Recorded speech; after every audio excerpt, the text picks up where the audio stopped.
The year is 1965.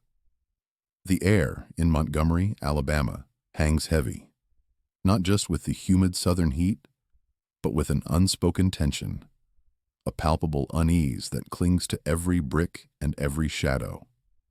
It's a tension that has been building for generations, a silent scream of injustice echoing through the streets. And into this charged atmosphere walks Muhammad Ali, in the prime of his extraordinary life, a figure of undeniable power and grace. He stands at the entrance of a building, an unassuming structure that, to many, is far more than just a gym. It is Lyle's Iron House, a bastion of the Old South, proudly displaying a sign that screams its defiance: whites only. Ali, his eyes scanning the interior, sees a world both familiar and alien. The clang of weights, the grunts of exertion, the smell of sweat and liniment, all the hallmarks of a boxing gym. But here, the faces are uniformly white, a sea of bewildered, curious, and often hostile stares.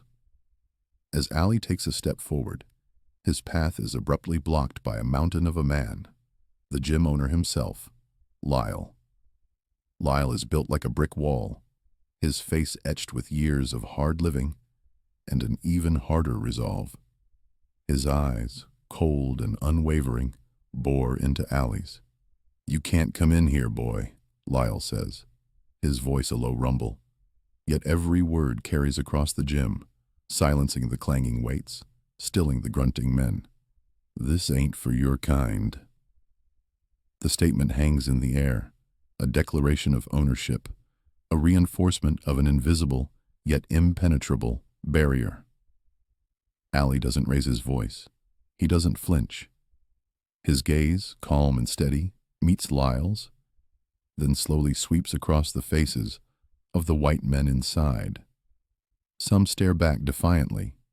Others avert their eyes, suddenly finding the scuffed floor or the chipped paint on the walls more interesting than the confrontation unfolding before them.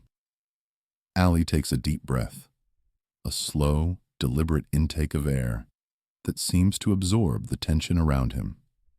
He doesn't yell. He doesn't argue. His voice, when it comes, is surprisingly soft, almost a murmur against the sudden profound silence of the gym. "I just want to train," he says, his words carrying an undeniable weight, a quiet authority that belies their gentle delivery. "I'm the heavyweight champion of the world."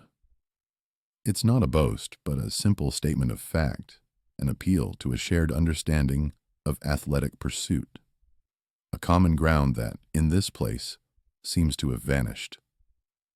Lyle scoffs, a short, sharp sound of derision that cuts through the stillness.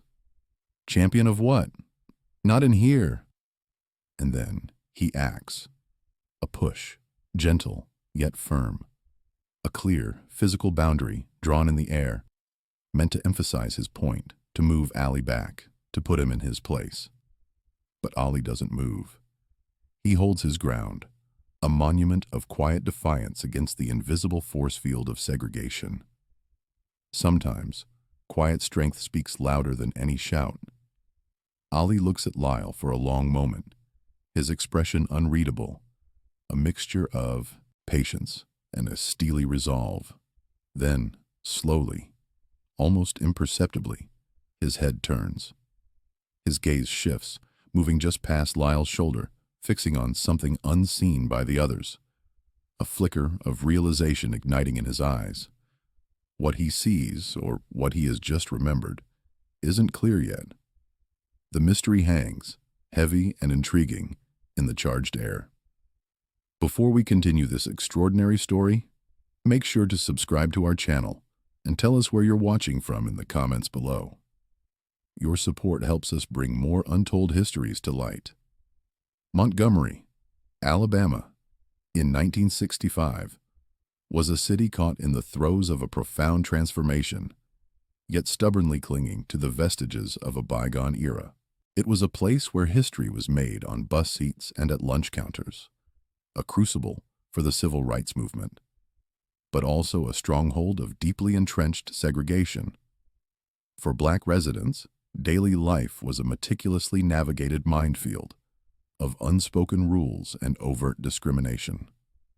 Whites-only signs were ubiquitous, stark reminders of a society divided. Water fountains segregated, restrooms designated by race, bus stations with separate waiting rooms, and businesses like Lyle's Gym that proudly upheld the racial divide. The constant threat of humiliation, denial, and even violence hung over every interaction, shaping every decision. Fear was a silent, ever-present companion. White residents, for the most part, lived in an insulated world, largely oblivious or indifferent to the struggles of their black neighbors. Some actively enforced the segregation, viewing it not as injustice, but as the natural order, a way of keeping things the way they always were. Others simply accepted it as the norm, a societal backdrop to their own lives, rarely questioning its morality or its impact. Into this complex tapestry stepped Muhammad Ali. In 1965, he was far more than just a boxer. He was a global phenomenon, a symbol of black pride and defiance. His recent conversion to Islam, his powerful rejection of his slave name, Cassius Clay, in favor of Muhammad Ali, and his increasingly outspoken views on race, religion, and the Vietnam War had transformed him from a sports hero into a controversial, electrifying figure. To many, especially within the black community, he was a beacon of hope, a fearless voice challenging the status quo. To others, particularly those clinging to the old order, he was an arrogant provocateur, a dangerous symbol of radical change. Lyle's Iron House, the gym Ali now stood before, was more than just a place to lift weights. It was a local institution, a bastion of white male camaraderie, and a symbol of the Old South's stubborn resistance to the tide of integration. Lyle himself, the owner, was a Vietnam veteran, his experiences forging in him a rigid worldview, a deep-seated belief in tradition, and an unwavering commitment to keeping things the way they always were. His gym was his domain, a sanctuary where the rules of segregation were not just upheld, but celebrated. The subtle tensions of Montgomery were etched into its very fabric. Just across the street from Lyle's Gym, a black man was refused service at a diner. His quiet dignity, a stark contrast to the waitress's dismissive wave.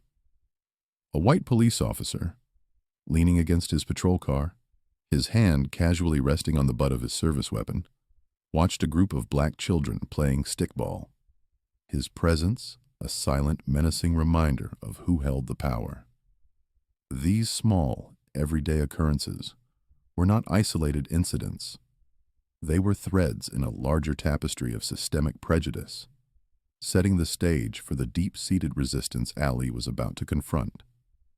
His presence at Lyle's Iron House wasn't just a challenge to one man. It was a direct assault on a deeply ingrained system, a system that had defined Montgomery for generations.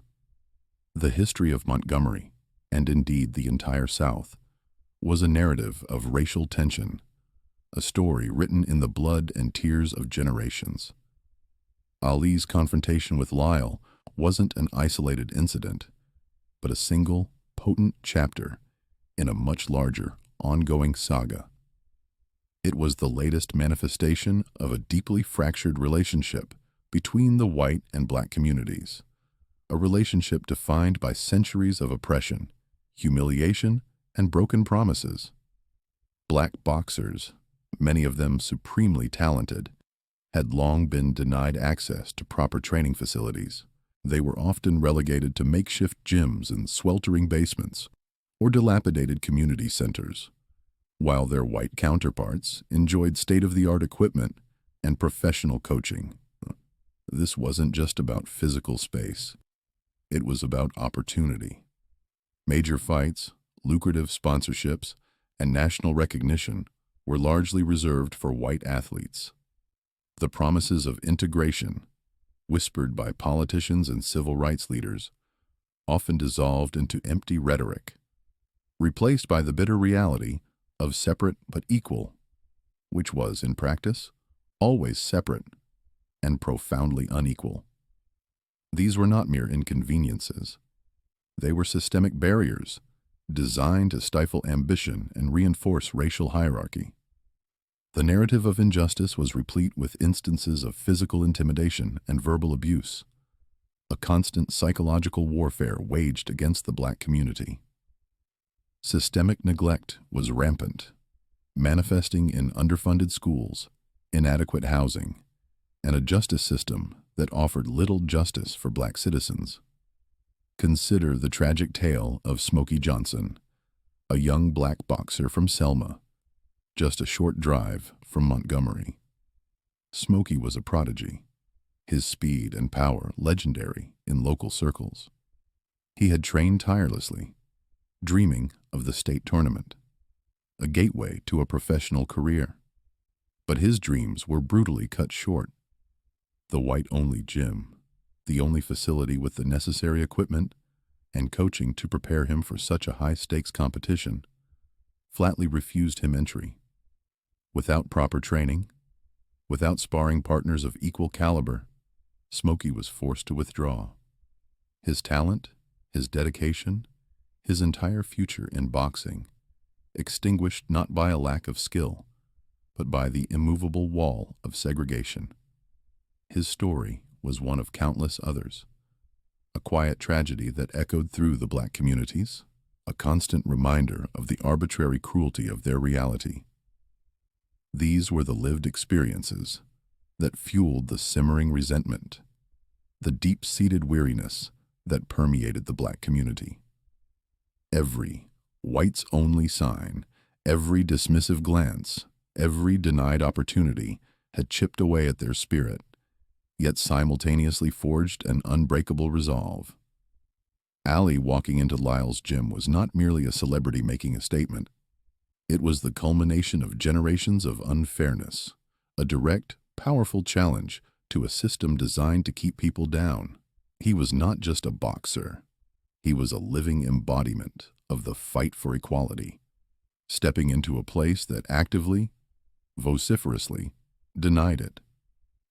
His presence was an act of defiance, a symbolic punch thrown not just at Lyle, but at the entire oppressive structure of segregation. The weight of history, the burden of past humiliations, and the burning desire for justice all converged in that single, fraught moment at the entrance of Lyle's Iron House. Ali was walking into a gym, but he was also walking into a crucible of history, carrying the hopes and frustrations of millions on his broad shoulders. Muhammad Ali's decision to walk into Lyle's Iron House wasn't a spontaneous act. It was a calculated move, steeped in his unwavering commitment to challenging racial injustice. He hadn't just stumbled upon the gym. He had sought it out. News of Lyle's Iron House, a place notorious for its strict adherence to segregation, had reached Ali through whispers and reports from local civil rights activists. He understood that this wasn't merely about finding a place to train. It was about making a profound statement, a direct challenge to the entrenched status quo of the South. Ali's approach to this confrontation was anything but reckless. He had meticulously planned his arrival, choosing not to announce his presence beforehand, which would have only amplified the potential for a violent spectacle.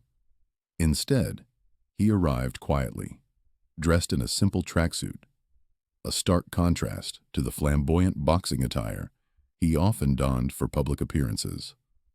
This understated presentation was deliberate, designed to highlight the everyday nature of the injustice he was confronting.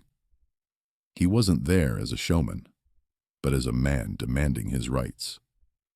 He knew the kind of reaction he would provoke, and he was prepared, not just physically, but mentally, for the inevitable resistance. Before his arrival, Ali had engaged in thoughtful discussions with local civil rights leaders. He wasn't seeking their permission, for his conviction was his own, unyielding and absolute. Rather, he sought their insights, their understanding of the local dynamics, the particular sensitivities and risks involved in challenging such a deeply ingrained system in Montgomery. These conversations allowed him to gauge the lay of the land, to understand the potential ramifications of his actions, and to ensure his defiance would be both impactful and strategic. He was calculating, every step weighed, every potential outcome considered. Outwardly, Ali maintained his characteristic calm, his confident demeanor, a familiar mask. Yet, beneath this composed exterior, lay a steely resolve, a quiet fury that had been honed through years of battling prejudice, both inside and outside the ring. He appeared to be just another man walking down the street, albeit a remarkably famous one. But in reality, he was much more. He was the heavyweight champion of the world, a colossal symbol of defiance, preparing to confront a small, yet profoundly powerful, bastion of segregation. This moment was not just about him. It was about every black person who had ever been denied entry, every dream deferred, every dignity assaulted. Ali had spent years training, not just his body to withstand the brutal demands of boxing, but his mind to navigate the treacherous landscape of racial inequality. He understood the immense power of his presence, the weight his name carried, and the profound impact his actions could have. He knew that simply by showing up, by daring to cross a forbidden threshold, he was already winning a psychological battle, chipping away at the foundation of a system built on exclusion and fear. He comprehended, perhaps better than anyone, that his fight extended far beyond the ropes of a boxing ring. His platform, his unparalleled fame, was a tool, a weapon he wielded against injustice. Walking into that gym was not merely a personal act, it was a strategic maneuver, a public declaration of defiance that would resonate far beyond the confines of Montgomery, echoing across the nation and around the world. He wasn't merely a boxer, he was a revolutionary, using his celebrity to dismantle the walls of segregation, one forbidden door at a time. This confrontation was not just a testament to his courage, but to his profound understanding of the power of symbolism in the struggle for civil rights. The air inside Lyle's iron house was thick with anticipation, a silence so profound it seemed to absorb the very light. Every eye was fixed on Muhammad Ali, who stood unmoving after Lyle's defiant push. The tension was a palpable thing, a coiled spring waiting to unleash. Everyone expected a furious retort, perhaps a physical confrontation, a display of the legendary Ali temper. But Ali, with a calm that belied the charged atmosphere, did nothing of the sort. Instead of an outburst, Ali's hand moved slowly, deliberately, towards the pocket of his tracksuit. The movement was so measured, so unexpected, that it commanded an almost hypnotic attention. He extracted a crisp, folded piece of paper, its edges sharp against the dull, worn fabric of his track pants. The simple act of unfolding it seemed to stretch time, each crease yielding with a soft, almost inaudible rustle. It was a mundane gesture, yet in that moment, it was imbued with immense significance. The paper, now fully unfurled, revealed itself to be a legal document. Not just any document, but a federal injunction. Its official seal, its formal language, even from a distance, spoke of authority and consequence. It was a freshly issued order, mandating the immediate desegregation of all public accommodations, with a specific, pointed emphasis on gyms and sports facilities within Montgomery. The words on the page, though unread by most, carried an invisible weight, a silent thunder that was about to break. Lyle's face, moments before contorted in defiance and stubborn pride, underwent a dramatic transformation. His jaw, previously set in a hard line, went slack. His eyes, narrowed with hostility, widened in disbelief as they scanned the document in Ali's hand. He looked from the paper to Ali, then back to the paper, a slow dawning of comprehension replacing his earlier bravado. A low murmur rippled through the gym, the sound of men leaning closer, straining to catch a glimpse, an explanation. The authority of the document was undeniable. It bore the signature of a federal judge, an incontrovertible symbol of the law. Ali, his voice still calm, devoid of any gloating or triumph, simply extended the paper towards Lyle. "The law's changed, Lyle," he stated, his words cutting through the stunned silence like a surgeon's scalpel. "I'm here to train." Lyle, momentarily flustered, tried to rally, to bluster, to find some loophole, some defiance left within him. But the sheer weight of the federal document, the undeniable force of the law it represented, silenced him. He looked around at his patrons, the men who had, moments ago, silently supported his stance. Now, their faces reflected a mixture of shock, resignation, and a nascent understanding that the world they knew was irrevocably shifting. Some avoided his gaze. Others stared with a dawning realization of their own defeat. With a heavy sigh that seemed to carry the weight of generations of resistance, Lyle's shoulders slumped. He stepped aside, his earlier aggressive posture completely abandoned. Ali walked past him, not with a swagger of victory, but with a quiet, profound dignity. There was no triumphant grin, no taunt. He walked to an unoccupied punching bag, a simple canvas-bound cylinder hanging patiently from the ceiling. With practiced ease, he began to wrap his hands, the rhythmic thud of the tape against his skin the only sound in the cavernous space. The gym, which had been a cacophony of clanging weights, grunts of exertion, and the rhythmic squeak of sneakers, had fallen into an absolute, almost sacred silence. No one dared to speak. The men, who had been lifting, spotting, or simply observing, froze in place, their movements unfinished, their breaths held. Every single person in that gym, white and black alike, watched Ali. He was no longer just Muhammad Ali, the boxer, or the defiant black man. In that moment, he was a symbol of change, a living embodiment of a new era, quietly and determinedly preparing to train in a place that had, just moments before, been considered utterly forbidden to him. The clanging, the grunts, the shouts, all stopped. Only the soft, steady rhythm of Ali rapping his hands, a prelude to a new kind of fight, filled the silent air. The initial silence in Lyle's iron house eventually fractured, not with shouts of anger, but with the quiet resumption of activity. Lyle, though visibly shaken and defeated, had no choice but to comply. The federal order was absolute, and the consequences of defiance were far greater than the discomfort of integration.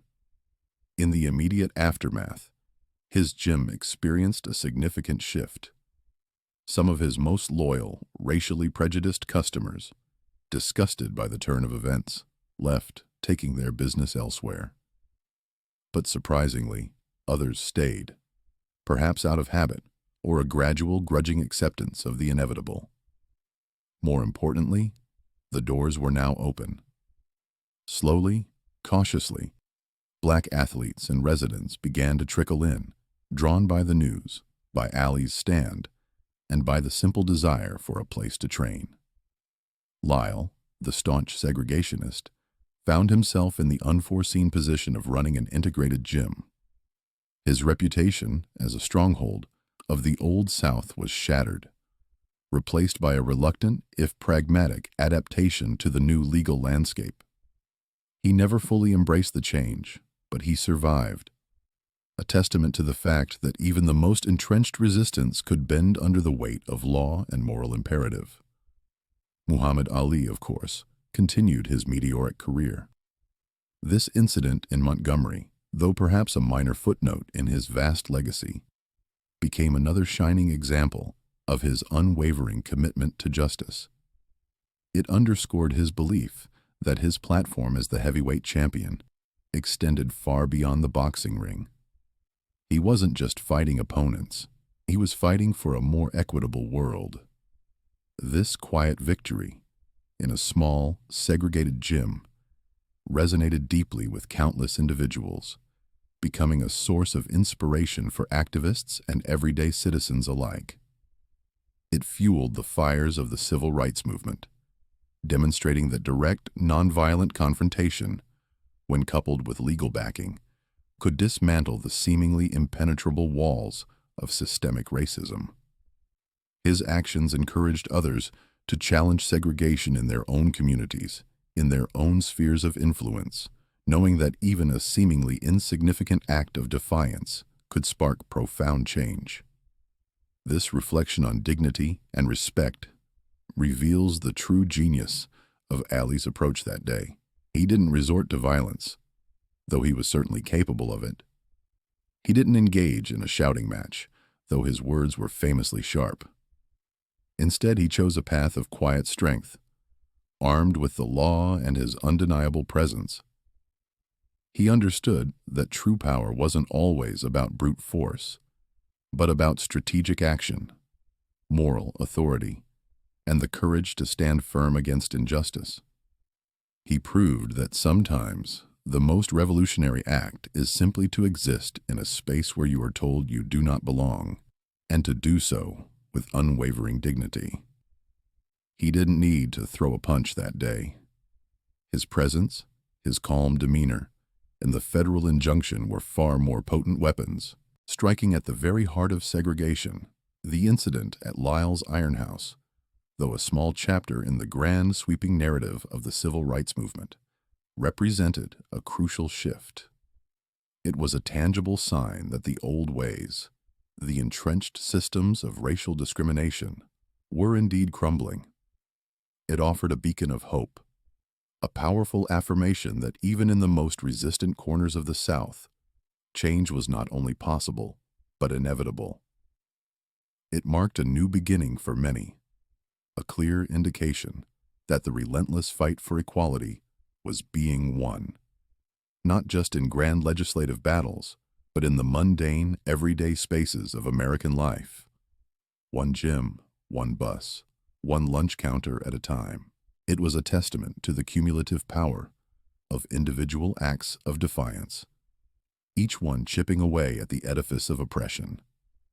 Ultimately, the story of Muhammad Ali walking into that whites-only gym reminds us that true strength isn't solely about physical prowess or the ability to throw a devastating punch. It's about a deeper, more profound kind of power, the wisdom to know when and how to stand your ground, the courage to challenge injustice without resorting to violence, and the quiet confidence to let your actions, backed by the force of law and moral conviction, speak for themselves. Ali's legacy is not just in his boxing records, but in these moments of profound moral clarity, where he used his voice, his fame, and his very presence to push the world towards a more just and equitable future.